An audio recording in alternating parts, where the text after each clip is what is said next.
El vapor de los tamales apenas calentaba la madrugada. Era casi la 1 de la mañana y Ricardo creía que sería su última venta. Lo que no sabía es que su última clienta no era de este mundo. ¿Alguna vez te has preguntado qué es lo que ven los vendedores ambulantes en la quietud de la noche? En esas calles solitarias, donde el único ruido es el ladrido de un perro a lo lejos o el zumbido de un foco a punto de morir, se tejen historias que muy pocos conocen. Ellos, los vendedores, figuras que vemos todos los días, son los verdaderos testigos de la noche. Y mientras la ciudad duerme, a veces, se encuentran cara a cara con lo inexplicable. Ustedes lo pidieron. Después del primer volumen, sus relatos no pararon de llegar, y nos quedó claro que el terror no solo vive en cementerios o casas viejas. A veces, está en la esquina de tu calle, junto al carrito de elotes, o en la voz de un cliente que no debería estar ahí. Esta noche, volvemos a esas calles para traerles las experiencias paranormales de quienes nos ofrecen un antojo en la madrugada. Recopilamos 5 de las historias más inquietantes que nos mandaron. 5 relatos que te van a helar la sangre y te harán pensar 2 veces la próxima vez que escuches un pregón en la oscuridad. Así que, prepárate, apaga las luces y sube el volumen. Porque estas son las historias de terror de vendedores ambulantes que ustedes estaban esperando. Mi nombre es Ricardo. Si usan mi historia, por favor, solo usen mi nombre. Llevo más de 15 años vendiendo tamales en la misma esquina de la colonia Doctores. Mi esposa y yo empezamos en esto para sacar adelante a los hijos y, aunque es una chinga, la neta es que nos ha dado para vivir. Ya conozco a todo el barrio. Al que sale a las 5 de la mañana para la central, a la enfermera que vuelve del turno, a los chavos que regresan de la fiesta. Mi rutina es siempre la misma. Llego a las 10, pongo el triciclo, prendo el mechero y a mantener calientes los tamales verdes, de mole, de rajas y de dulce, con el champurrado y el atole de arroz. Esto que les voy a contar pasó hace unos meses, una noche de noviembre que calaba de fría. La venta había estado muy floja, qué raro, porque con el frío la gente siempre busca algo caliente. Ya era casi la 1:30 de la mañana. Me quedaban poquitos tamales y media olla de champurrado. Ya estaba pensando en levantar todo e irme a descansar. El silencio era de esos pesados, que hasta te zumban los oídos. No pasaba ni un alma. Fue entonces que la vi. Apareció al final de la calle, caminando despacio bajo la luz amarilla y parpadeante de un farol. Era una mujer, no sabría decir su edad, se veía joven, de unos 30 y tantos. Traía un vestido simple, de color claro, casi blanco, que se me hizo rarísimo para el frío que hacía. Sin abrigo, sin suéter, nada. Caminaba con la cabeza medio agachada y el pelo, negro y largo, le tapaba la cara. Se acercó al puesto sin hacer un solo ruido. Se los juro, no escuché sus pasos en la banqueta. De un momento a otro, ya la tenía parada frente a mí. «Buenas noches», me dijo. Su voz era suavecita, casi un murmullo, pero se oía perfectamente clara en medio del silencio. Tenía un tono triste, como de una pena muy vieja. «Buenas noches, señorita, ¿qué le damos?», le contesté, intentando sonar amable como siempre, aunque su presencia, no sé por qué, ya me había puesto nervioso. «Deme un tamal de dulce y un champurrado. Para llevar, por favor».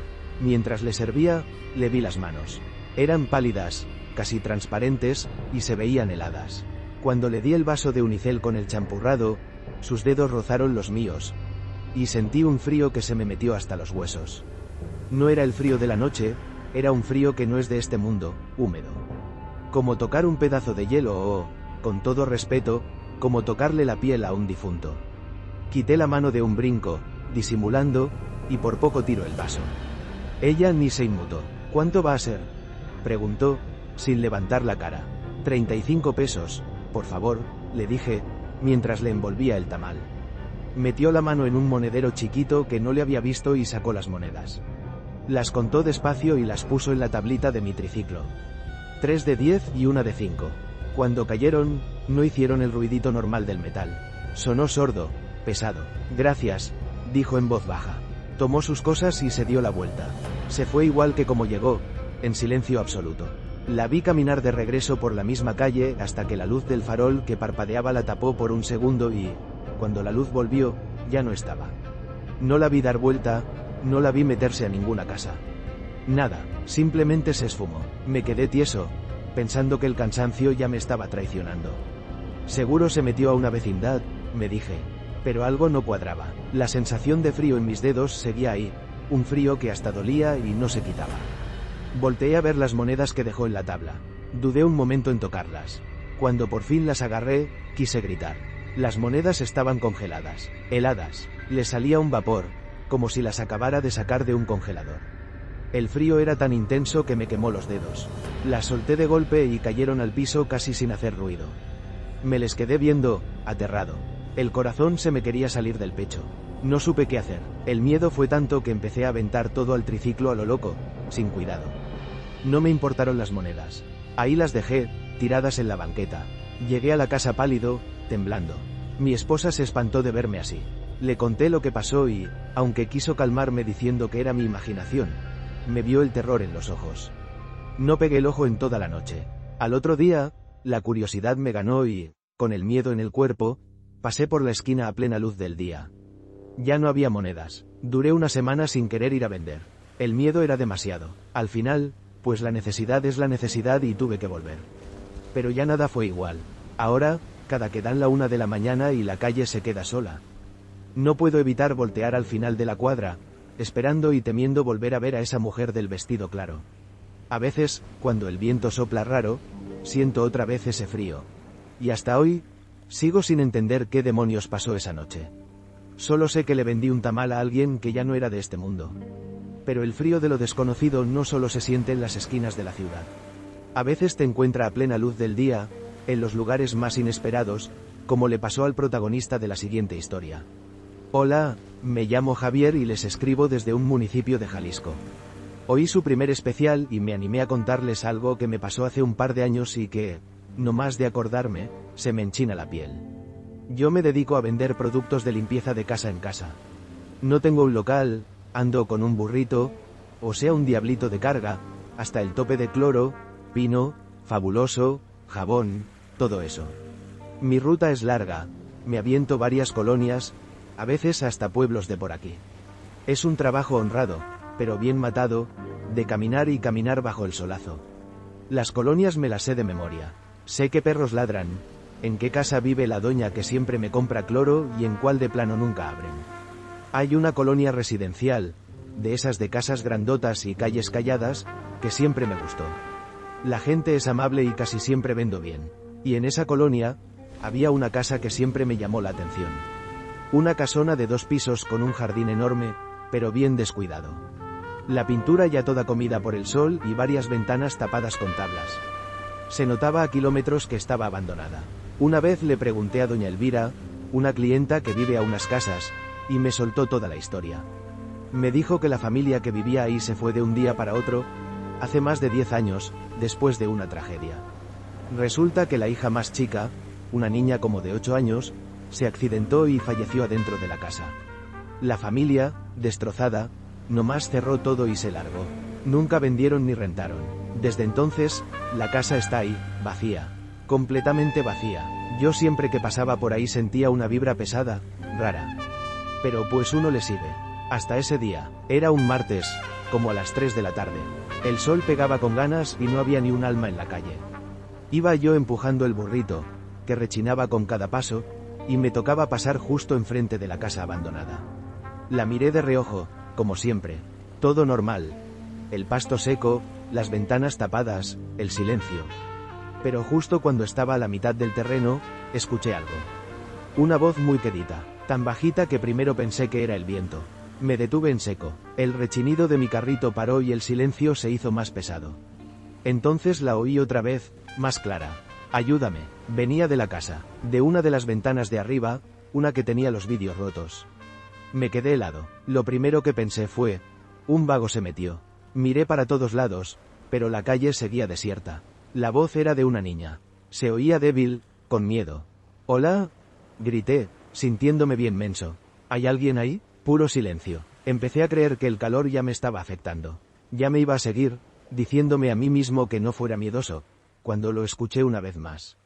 No me puedo mover. Esta vez la voz fue tan clara que un escalofrío me recorrió toda la espalda, con todo y el calorón que hacía. No había duda, venía de adentro de la casa. El corazón me empezó a latir a 1000 por hora. Una parte de mí quería salir corriendo de ahí, pero la otra. La otra no podía ignorar a una niña pidiendo ayuda. Me acerqué con cuidado a la reja oxidada. ¿Estás bien? ¿Quieres que le llame a la policía?, pregunté, con la voz temblorosa. Silencio otra vez. Esperé 1 minuto, 2. Nada, el sol me quemaba la nuca. Ya, Javier, vámonos de aquí, me dije. Pero entonces, algo se movió. En la ventana de donde salían las voces. Fue un instante, una cosita de nada, pero lo vi clarito. Una mano chiquita y pálida se asomó entre los vidrios rotos y se volvió a meter. Ahí fue cuando el miedo de verdad me pegó en la cara. Me acordé de la historia de doña Elvira, la niña muerta. No podía ser, era imposible. Pero ¿y si no? ¿Y si alguien estaba ahí, lastimado? Mi cabeza era un desastre. Con el corazón en la garganta, saqué el celular para marcarle a la policía. Y mientras buscaba el número, lo escuché decir en voz baja por última vez. Ya es muy tarde. Para mí. Esa voz ya no tenía miedo. Se oía resignada, vacía. Y junto con la voz, escuché otra cosa que me congeló la sangre. Una risa. Una risa de niña, pero distorsionada, horrible. No era una risa de alegría, era una risa de pura maldad. Se escuchaba por todos lados y en ninguno, como si la tuviera metida en la cabeza. No esperé más. Pegué un grito ahogado, se me cayó el celular, agarré mi burrito y corrí. Corrí como nunca en mi vida, sin voltear para atrás, con el rechinido de las ruedas burlándose de mí. No paré hasta llegar al final de la calle y ver gente. Nunca le conté esto a nadie. ¿Quién me iba a creer? Van a decir que estoy loco. Desde ese día, cambié mi ruta. Prefiero caminar 1 kilómetro extra bajo el sol que volver a pasar por esa calle. A veces, en las noches, cuando ya me voy a dormir, creo que oigo esa voz que dita otra vez: ayúdame. Y sé, con una certeza que me aterra, que lo que oí ese día no fue mi imaginación. En esa casa vacía hay algo. Algo que se quedó atrapado y que a veces le gusta jugar con los que pasan por ahí. La soledad del trabajador nocturno es el escenario perfecto para fantasmas que desafían la lógica. Nuestro siguiente relato es de un joven que, durante un verano, descubrió que algunos clientes nunca pagan. Porque simplemente no pueden. Hola, prefiero que mi relato sea anónimo. Me pasó en un verano, cuando tenía 18. Para juntar una lana antes de la uni, conseguí un jale con don Pepe, un señor que vendía elotes y esquites en un triciclo. Era fácil. Le ayudaba a preparar todo en la tarde y en la noche salíamos a vender por colonias del Estado de México. Como a las 10, don Pepe se iba a su casa y me dejaba a mí solo con el puesto hasta la medianoche, que es cuando ya se moría la venta. El puesto era el clásico: la olla de elotes, la de esquites, el anafre para el carbón y los botes con mayonesa, queso y chile del que pica y del que no. Mi única luz era un foco amarillo conectado a una batería de coche, que hacía unas sombras bien largas y raras en la calle solitaria. Las primeras semanas, todo tranquilo. Pasaba la gente, pedía su elote, platicaba y se iba. Pero a principios de agosto, la cosa se puso extraña. Fue un lunes, no había casi venta. Estaba yo solo, recargado en el triciclo, casi quedándome dormido. Serían como las 11:30, y de repente, de la boca oscura de un callejón sin pavimentar, salió un niño. Tendría unos 7 u 8 años. Flaquito, de pelo alborotado y unos ojos grandes, oscuros, demasiado serios para su edad. Traía shorts y una camiseta que le quedaba enorme. Lo más raro es que, con el frío de la noche, andaba descalzo. Se paró frente al triciclo y se me quedó viendo, sin decir nada. ¿Qué te sirvo, campeón?, le pregunté, para ser amigable. No contestó, nomás levantó el dedo y señaló la olla de los esquites. ¿Unos esquites? ¿Con todo?, insistí. Él asintió despacito, sin quitarme los ojos de encima. Le serví un vasito chico. Le puse mayonesa, queso, poquito chile del que no pica y limón. Mientras lo preparaba, intenté hacerle plática. ¿Cómo te llamas? ¿Vives por aquí? ¿No te van a regañar por andar tan noche afuera? Pero nada, él nomás miraba fijamente cómo le preparaba su vaso.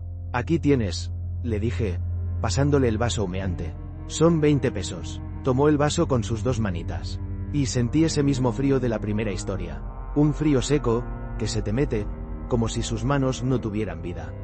El niño agarró el vaso, me vio un segundo con esos ojos tristes y, sin decir ni pío, se dio la vuelta y se echó a correr de regreso al callejón oscuro. Se perdió en la negrura tan rápido como si la noche se lo hubiera tragado. Me quedé con la mano estirada, esperando el dinero que nunca llegó. Bueno, ni modo, pensé. A lo mejor el pobre niño no traía dinero. No le di importancia, pero a la noche siguiente, a la misma hora, pasó exactamente lo mismo. El niño salió de la nada, señaló los esquites, se los preparé, y en cuanto se los di, se fue corriendo sin pagar. Y así, noche tras noche. Siempre la misma hora, la misma rutina silenciosa. Llegaba, pedía con la mano, yo se los daba y desaparecía. Ya me estaba empezando a inquietar. No era por el dinero, era por lo raro de todo. Su silencio, su mirada vacía, el frío de sus manos, y cómo aparecía y se esfumaba. Se lo conté a don Pepe, pero se rió de mí. Ha de ser un chamaco latoso del barrio, me dijo. La otra, no le sueltes el vaso hasta que te pague. Decidí hacerle caso. A la noche siguiente, cuando el niño apareció, le preparé sus esquites como siempre.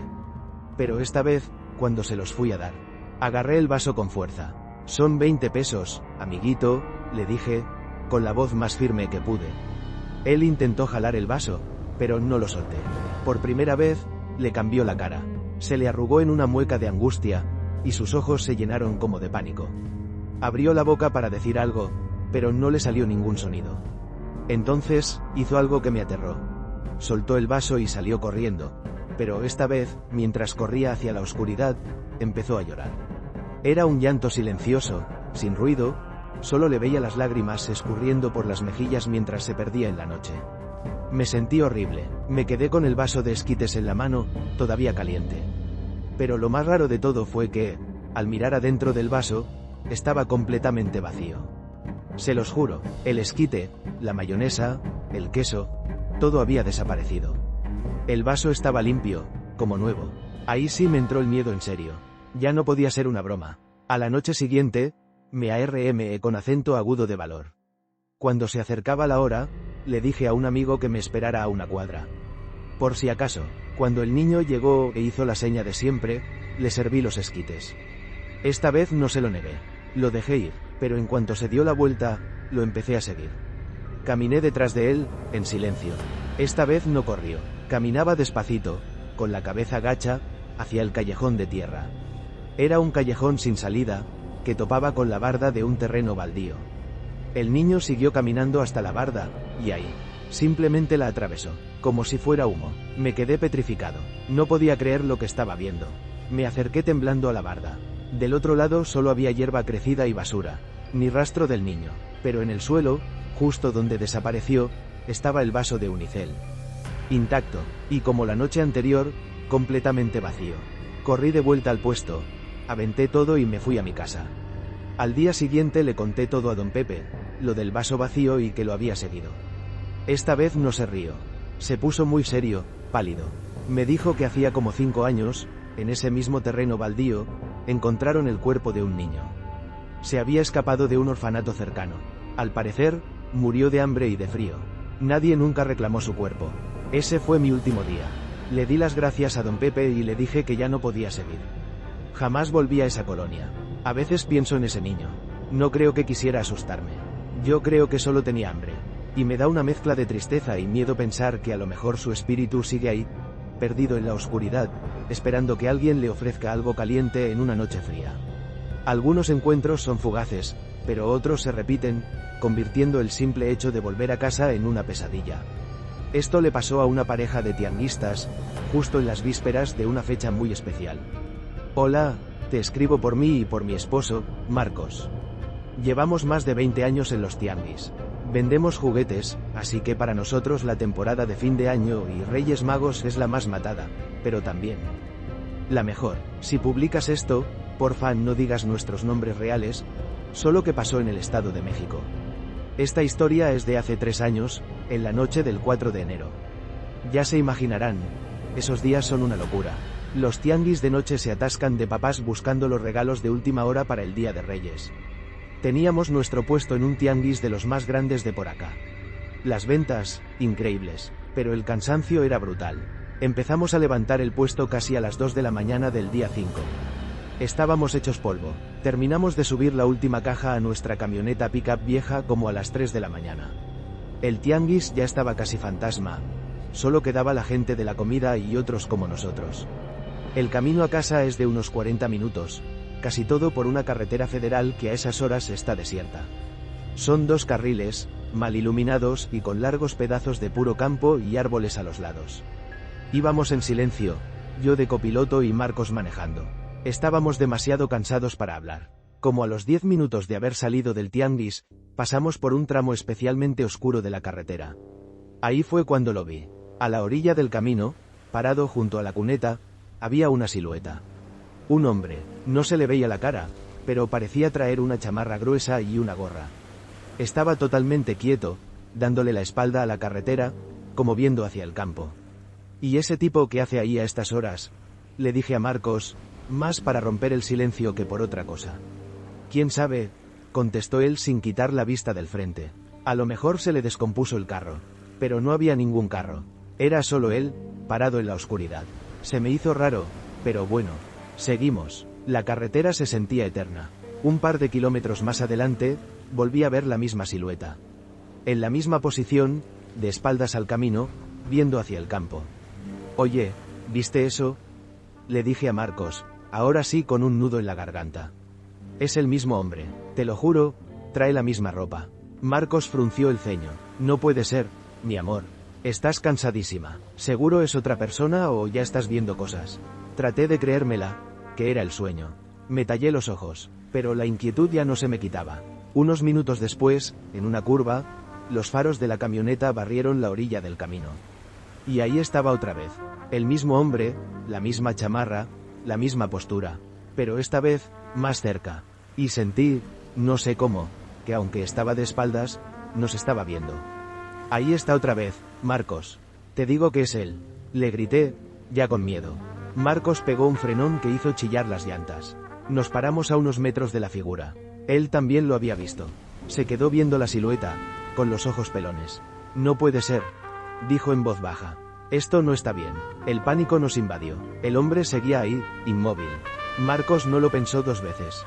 Le metió el acelerador a fondo y salimos disparados. El corazón se me quería salir. Miré por el espejo retrovisor y vi cómo la figura se hacía chiquita, hasta que la oscuridad se la tragó. Nadie dijo nada por un buen rato.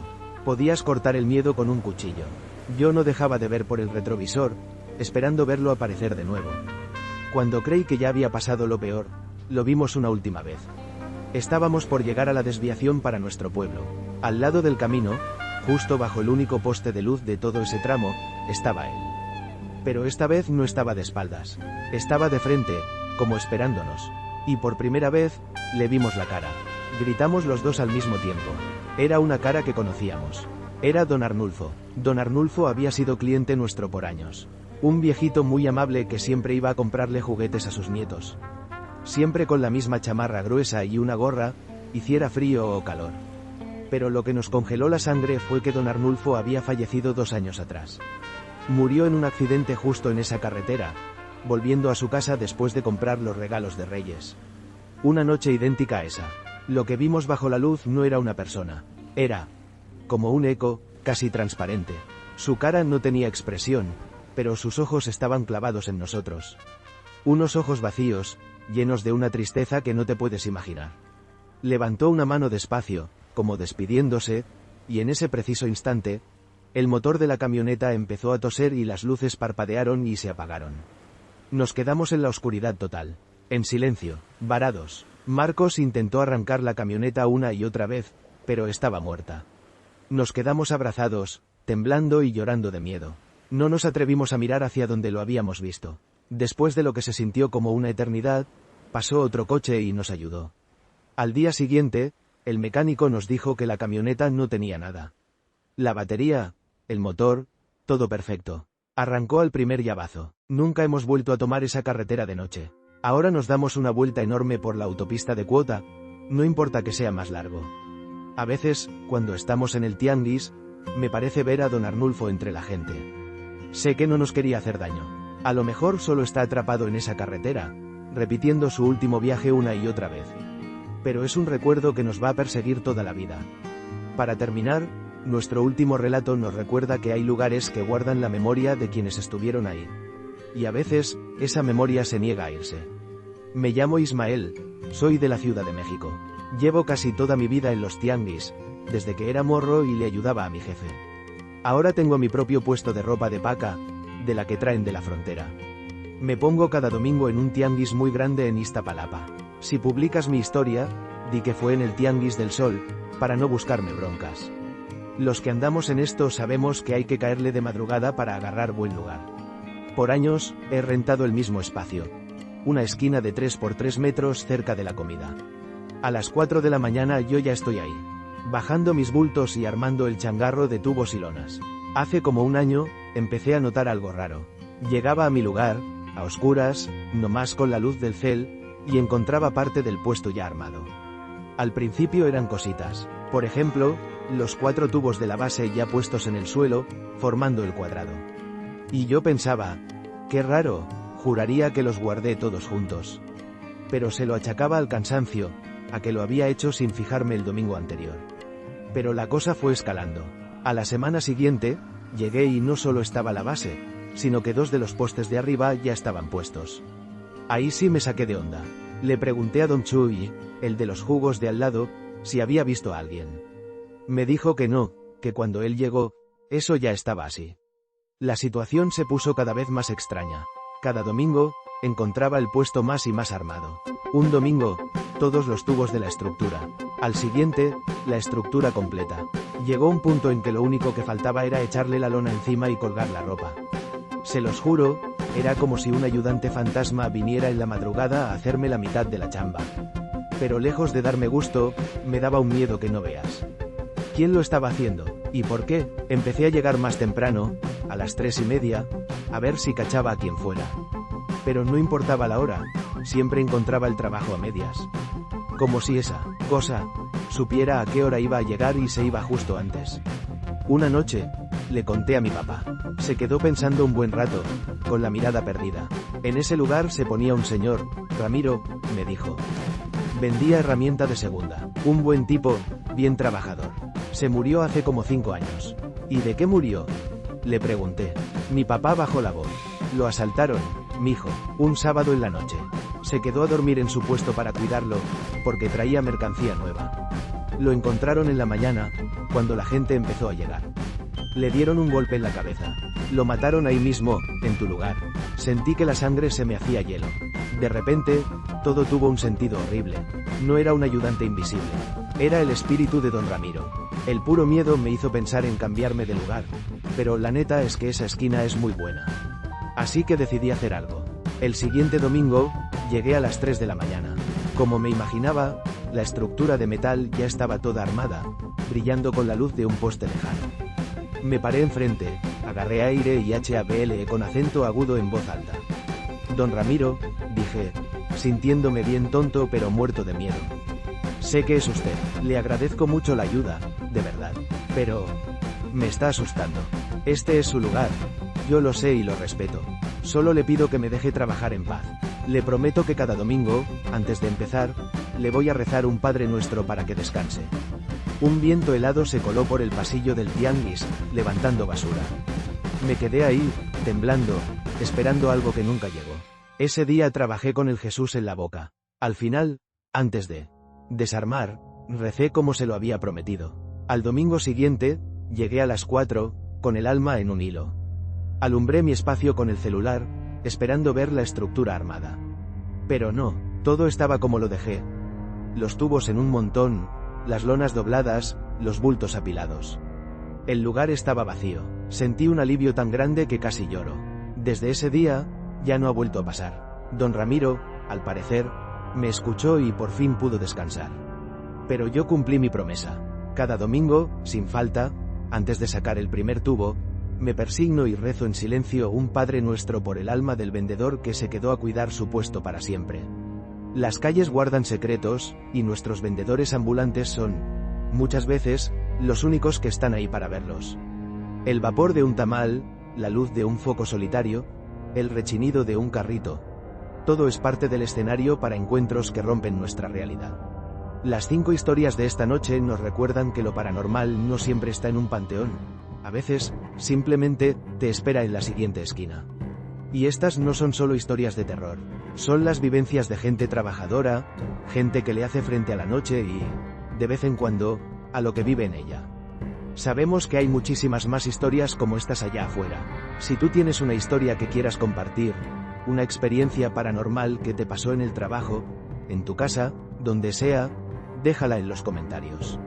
Las leemos todas, quizá tu relato sea el próximo protagonista.